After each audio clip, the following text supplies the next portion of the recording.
We're heading back into the game. It's game number 2 in this golden rivalry. Josh Kicks and QWERTY, let's go!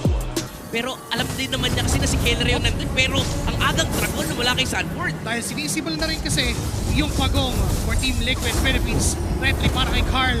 Tapos biglang atrasan na.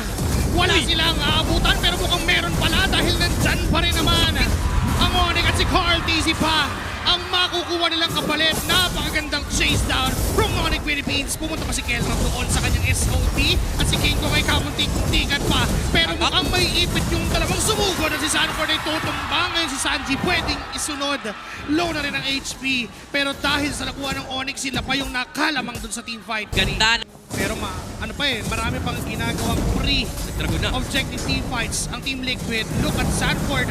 Sobrang layo niya na nag-zone doon pero babalik sa pagong at si Carl TZ pa rin ang makakakuha noon. Low na si JP, hinahabol lang si Super Friend sa kanyang kinopyang Black Dragon form pero si Brusco ay low na rin naman. Walang parang nagkakaroon siya ng extra vision sa kanyang dragon. Alam niya kung saan pupunta pero Sanji with kaya sa zone at si Keller ang target niya tumba ang gold standard. Pinuprus ko ngayon ng Liquid ang Onyx pero nandito rin yung Udin magagaling kay King Kong. May mountain shock na ginamit para makita ang Team Liquid pero yung dragon ay enough na matahan ang mga members ng Onyx Philippines. Directly mula kay Carl. Nakuha niya yung turtle. Ngayon susubok ko ng AOG Super Friends na naging target kaya si Kirk Naiwan! Double kill for Carl TZ. Yes boy si Brusco pero patay ang dalawang kampe ng Onyx Philippines. Hindi pa sila dun magtatapos.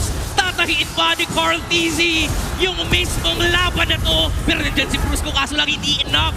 Hindi enough si Brusco para tultukan at pigilan ng The GOAT. Hindi rin naman enough yung damage.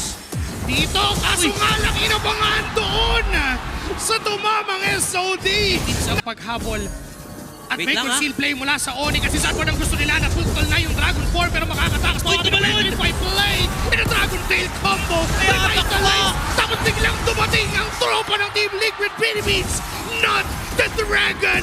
Not Sanford! Ililigtas kasabay ng pagputol ng dalawang buhay. Ngayon isusunod pa si Super Friends, tatlo ng tutumba mula sa Onyx.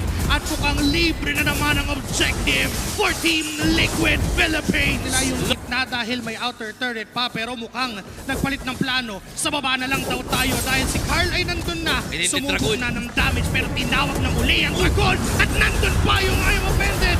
Sumubok din ang Team Liquid na pasukin mismo sa basket. Hindi makaalis ang Onyx Philippines. Hindi makaalis doon sa crowd control na ginagawa ng Team Liquid at naipit ng naipit hanggang sa tuluyan ng masaktan.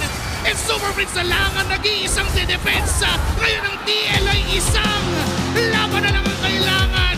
Match point for the Cavalry! Masyadong mainit